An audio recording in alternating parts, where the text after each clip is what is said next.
అసలు మీకు ధన్య గారు సిస్టర్స్ అంటున్నారు కాబట్టి మీ ఇంటరాక్షన్ ఎలా ఉంది? Because she is more experienced an actress than you కదా. మీరు ఫస్ట్ ముందే వేరే సినిమాతో వద్దాం అనుకున్నారు, కానీ ఇప్పుడు హారర్ థ్రిల్లర్తో వస్తున్నారు.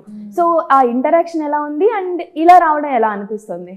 ఫస్ట్ డే మాకే కాంబినేషన్ అనమాట. నా ఫస్ట్ డే అంటే మాది వేరే అయింది. తర్వాత ధన్య గారితో సెకండ్ డే షూట్ చేస్తున్నప్పుడు ఐ వాజ్ వెరీ నర్వస్. అమ్మో ఎట్లా ఉంటారో, ఎట్లా యాటిట్యూడ్ ఏమైనా ఉంటుందా, ఇట్లా మనం సరిగా టేక్స్ చేయకపోతే అది ఒక ఎంబారస్మెంట్ లాగా ఉంటుంది కదా. బట్ అసలు అట్లాంటిది ఏమీ లేదు. ఆ కంఫర్ట్ని she gave me like so much comfort. ఇంకొక టేక్ అయినా కూడా it's okay baby you can do it అని.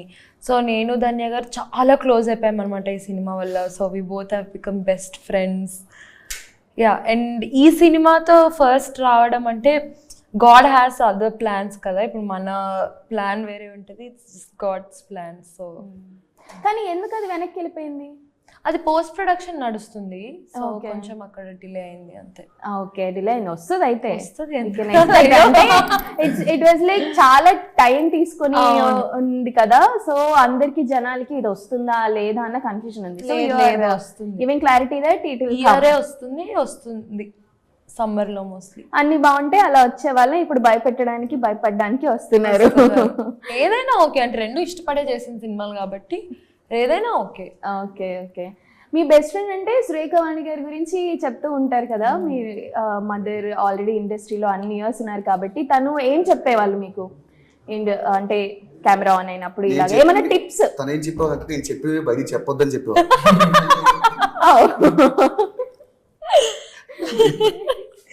అవునా? లేదు, అసలు ఏం చెప్పేవాళ్ళు కాదు. నాకు ఓన్లీ 3 things చెప్పారు. టైంకి వెళ్ళు, యాటిట్యూడ్ చూపించకు, అందరితో కలిసిపో, డెడికేటెడ్గా. ఓకే. టెక్నికల్గా ఏమి ఇలా ప్రిపేర్ అవ్వు లేదంటే నథింగ్. నిజం అంటే యాక్చువల్గా మదర్ తనకి ఏం చెప్పారు నాకు తెలియదు, కానీ నిజంగా తను టైం సెన్స్ మెయింటైన్ చేశారు, డిసిప్లిన్ మెయింటైన్ చేసింది. ఏ రోజు తను ఒక యాక్ట్రెస్ డాటర్ అని కానీ ఈగో కానీ ఆడకుండా షో ఆఫ్ చేయడం కానీ ఏమీ చేయలేదు. తను సింపుల్గా తన క్యారెక్టర్ ఏం కావాలో ఆ క్యారెక్టర్కి ఏం డెలివరీ చేయాలో యాజ్ ఎ యాక్ట్రెస్ అది చేసుకుంటూ పోయింది. డైరెక్టర్ ఏం చెప్పాడో అది చేసుకుంటూ పోయింది తప్ప ఈ రోజు మాకు ఎటువంటి చిన్న ఆశపడడం కలిగించలేదు. అందుకు నిజంగా తనని గ్రేట్ఫుల్గా థ్యాంక్స్ చెప్పాలి. బయట అందరం మనం మాట్లాడుకునేటప్పుడు ఇండస్ట్రీ తెలిసిన వాళ్ళందరూ పాజిటివ్గానే మాట్లాడతారు, కానీ బయట జనాలు మాత్రం సూపర్ నెగిటివ్గా మాట్లాడతారు. ట్రోల్స్, జడ్జ్మెంట్స్, అబ్యూస్ ఇవన్నీ మీరు భరించి ఉండుంటారు కదా.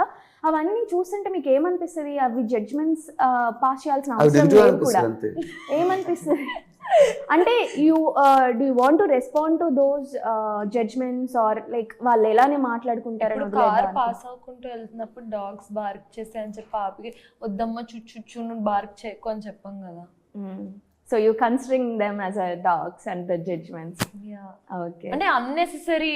ఇప్పుడు నార్మల్గా దానికి ఆకలేసి బార్క్ చేస్తే ఒక అర్థం ఉంది, లేదంటే దానికి ప్యాంపరింగ్ వచ్చి బార్క్ చేస్తే ఒక అర్థం ఉంది. యూజ్లెస్గా బార్క్ చేస్తే ఎందుకు అరుస్తున్నావు ఆగు అంటారు కదా.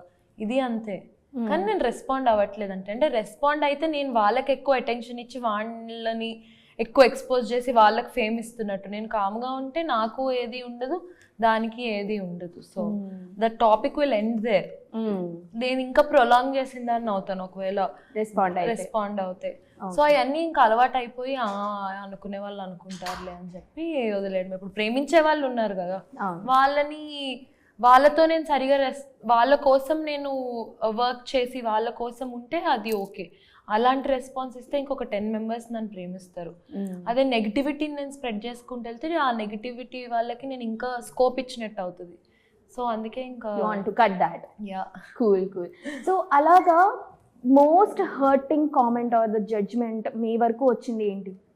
ఓల్డ్ ఉంటాయి అది ఆల్రెడీ మళ్ళీ చెప్పడం. అంటే కొన్ని you can't even tell it on the camera or personally కూడా పక్కన until unless they're so close to you, you can't tell that words also. Very abusive అనమాట. సో అలాంటప్పుడు ఏమనిపిస్తుంది అంటే అసలు ఎందుకు ఇంత నేను అసలు వాళ్ళకి ఏం చేశాను అన్న ఫీలింగ్ వస్తుంది. But what I do is I immediately block them. Okay. వాళ్ళని ఇమీడియట్గా బ్లాక్ చేసి. ఇలా ఎంతమందిని బ్లాక్ చేసి ఉంటారు? చాలా మంది ఉన్నారు. వేల ఏమో నెంబర్ తెలియదు, జస్ట్ అది ఇప్పుడు ఎప్పుడైనా చూసినప్పుడు ఏదైనా బ్లాక్ మాట్లాడితే చేయడం ఒక పని కదమ్మా, మళ్ళీ కౌంట్ Count చేయడం కౌంట్ లేదు, అక్కడ నెంబర్ వచ్చేస్తుందండి. బ్లాక్ అదే అది చూడడం ఇంకా బ్లాక్ పని. These money. అంత టైం ఎట్లుంటది? ఎక్కువే ఉండుంటారు. ఓకే, వేలలో. వేలల్లోనూ నాకు తెలిసి అంటే హండ్రెడ్స్లో ఉండుంటారు. అంటే వేలలో ఉండరు, నెగిటివ్ చేసే వాళ్ళు ఏమి ఎక్కువ ఉండరు, వాళ్ళ ఇంపాక్ట్ ఎక్కువ ఉంటుంది.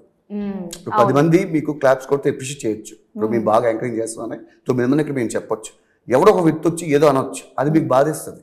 అవును, ఈ 10 మంది కన్నా వాడిది ఇంపాక్ట్ వచ్చింది. అవును. అంత మాత్రం వాడు బలవంతుడని కాదు, తెలియని వాడని కాదు, వాడి సెన్స్ అంతే, వాడికి ఉన్న స్టఫ్ అంతే, అదే వాడు ఎక్స్ప్రెస్ చేశాడు. ఈ 9 మందిని వాడు ఓవర్కమ్ చేసాడు నెగిటివ్ వల్ల. ఎప్పుడు కూడా మంచి కన్నా చెడు ప్రభావవంతంగా ఉంటుంది, అంత మాత్రం అది గొప్పదని కాదు. దట్స్ ఇట్ అంతే.